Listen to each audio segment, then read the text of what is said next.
বার্মিংহামে bowling অ্যাকশনের পরীক্ষা দিলেন সাকিব। ১.৫ যুগ ধরে পেশাদার ক্রিকেট খেলছেন সাকিব আল হাসান। আন্তর্জাতিক ক্রিকেটেও সময়ের অন্যতম অভিজ্ঞ ক্রিকেটার এই অলরাউন্ডার।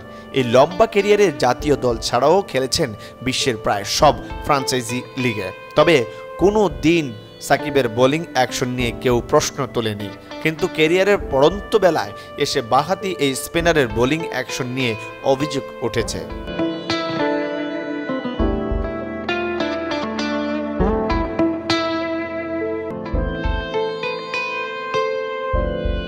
বিষয়টি নিয়ে ক্রিকেট পাড়ায় বেশ আলোড়ন সৃষ্টি করে।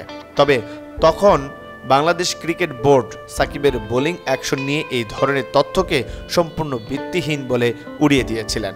সাকিবের বোলিং অ্যাকশন নিয়ে তখন পর্যন্ত কোনো রিপোর্ট তাদের কাছে আসেনি বলে জানিয়েছেন বিসিবি।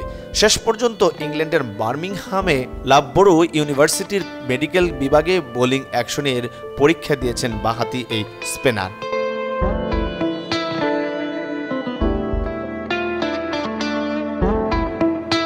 আগামী ৭ দিনের মধ্যে বোলিং অ্যাকশনের পরীক্ষার ফল পেয়ে যাওয়ার কথা সাকিবের। গত সেপ্টেম্বরে সারের হয়ে কাউন্টি ক্রিকেটে শুধুমাত্র একটি ম্যাচ খেলেন সাকিব আল হাসান।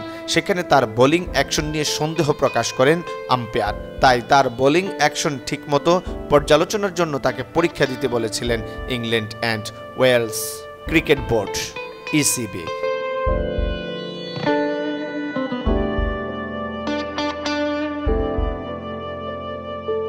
যদিও সাকিবকে বোলিং করা থেকে কোনো নিষেধাজ্ঞা দেওয়া হয়নি বলে জানিয়েছিলেন ক্রিকেট ভিত্তিক সংবাদ মাধ্যম ESPN ক্রিক ইনফো।